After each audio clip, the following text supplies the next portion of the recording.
तो डॉक्टर बनने के लिए सबसे पहले आपको नीट यूजी एग्ज़ाम देना होता है। नीट यूजी नेशनल लेवल का एंट्रेंस एग्जाम है मेडिकल की फील्ड में। इसके द्वारा आपको MBBS, BDS, BHMS, BOMS, BSc nursing इन सभी कोर्सेज में एडमिशन मिलता है।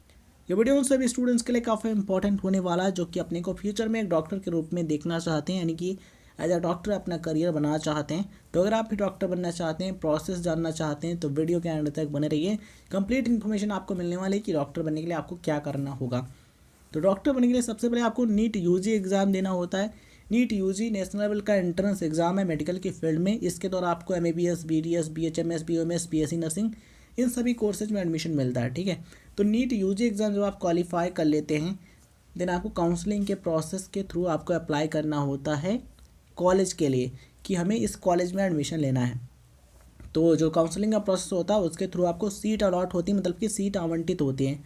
तो सीट आवंटन क्या होता है, एक प्रक्रिया होती है सीट आवंटन की ना, उससे आपको एक लेटर मिलता है, एक पत्र मिलता है, उस पर ये लिखा होता है कि आपको इस कॉलेज में सीट आवंटित हुई है, मतलब कि वहाँ पर आपको एडमिशन के लिए जाना है।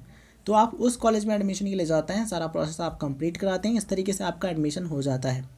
अब आप मेडिकल कॉलेज में पढ़ाई करते हैं, अगर आप एमबीबीएस कोर्स में एडमिशन लेते हैं देन आपको 4.5 ईयर्स ये कंप्लीट करने होंगे कोर्स के, यानी 4.5 साल का कोर्स होता है, और 1 साल की यानी कि 1 ईयर की कंपलसरी इंटर्नशिप होती है। इस तरीके से 5.5 साल यानी कि 5.5 ईयर्स में आपका एमबीबीएस कंप्लीट हो जाता है। एंड आप आगे की पढ़ाई करना चाहते हैं ना, आप एमडी या फिर एमएस में एडमिशन ले सकते हैं, उसके लिए भी आपको एंट्रेंस एग्जाम देना होता है।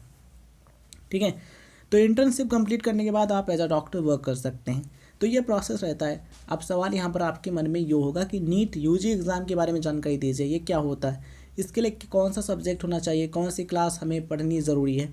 तो देखें, नीट यूजी का जो एग्ज़ाम होता है इसको देने के लिए ज़रूरी है कि आपने कम से कम यानी कि मिनिमम 10+2 यानी कि 12th या फिर उसके समकक्ष परीक्षा यानी कि आपने 12वीं या फिर उसके समकक्ष परीक्षा पास की हो physics, chemistry, biology and English in विषयों के साथ में। कौन सा सब्जेक्ट होना चाहिए, बायोलॉजी ग्रुप आपके पास होना चाहिए। बायोलॉजी में फिजिक्स, केमिस्ट्री, बायोलॉजी और अंग्रेजी यानी कि इंग्लिश, ये सब्जेक्ट आपके पास होने चाहिए। फिजिक्स यानी कि भौतिक विज्ञान, केमिस्ट्री यानी कि रसायन विज्ञान और बायोलॉजी यानी कि जीव विज्ञान, ये सब्जेक्ट होने चाहिए। और अंग्रेजी, ये 4 विषय तो आपके पास होने ही चाहिए। इसके अलावा और सब्जेक्ट हैं तो अच्छी बात है, बट ये ज़रूर होने चाहिए। ठीक है, तो इस चीज़ को आप ध्यान रखिएगा।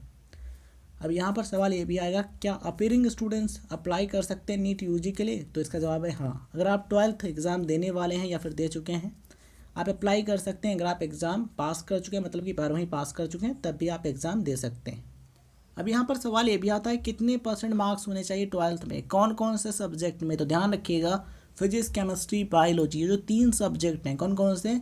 फिजिक्स यानी कि भौतिक विज्ञान, केमिस्ट्री यानी कि रसायन विज्ञान और बायोलॉजी यानी कि जीव विज्ञान, 3 सब्जेक्ट के मार्क्स कंसीडर किए जाते हैं नीट यूजी एग्ज़ाम का फॉर्म भरने के लिए। ठीक है, तो ये जो 3 सब्जेक्ट हैं, फिजिक्स, केमिस्ट्री, बायोलॉजी यानी कि पीसीबी, इनके मार्क्स अगर मिला दें तो कम से कम 50% यानी कि 50% होने ज़रूरी हैं। अगर आप एक जनरल या फिर जनरल ईडब्ल्यूएस कैटेगरी कैंडिडेट हैं, मतलब कि यूआर या फिर यूआर ईडब्ल्यूएस कैटेगरी कैंडिडेट हैं तो।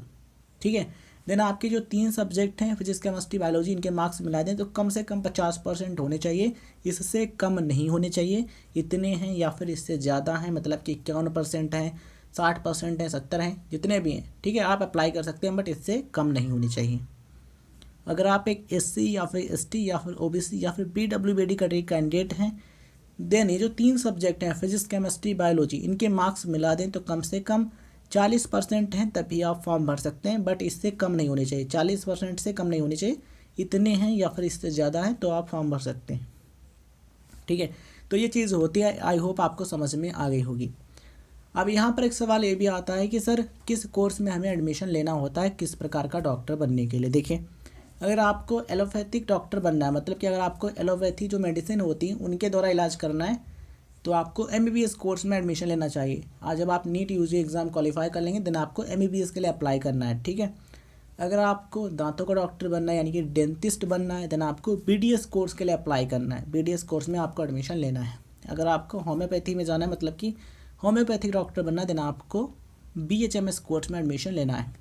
अगर आपको आयुर्वेदिक डॉक्टर बनना है देन आपको बीएएमएस जो कोर्स होता है उसमें आपको एडमिशन लेना है। अगर आपको यूनानी मेडिसिन का डॉक्टर बनना है देन आपको बीयूएमएस जो कोर्स होता है, बैचलर ऑफ यूनानी मेडिसिन एंड सर्जरी, इसमें आपको एडमिशन लेना है। और अगर आपको नर्स बनना है, नर्सिंग के फील्ड में जाना है, नर्सिंग ऑफिसर बनना है, देन आपको बीएससी नर्सिंग कोर्स में एडमिशन लेना है।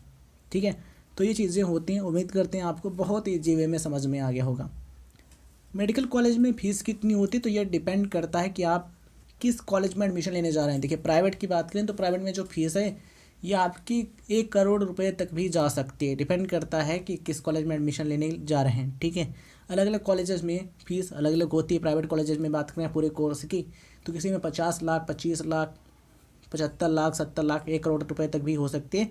एंड बहुत सारे गवर्नमेंट कॉलेज ऐसे भी हैं जिनमें बहुत कम फीस है, ठीक है। तो अगर आप चाहते हैं कम फीस में हम डॉक्टर बन पाएँ कम खर्चे में, तो आप नीट एग्ज़ाम अच्छे तरीके से क्लियर कीजिए।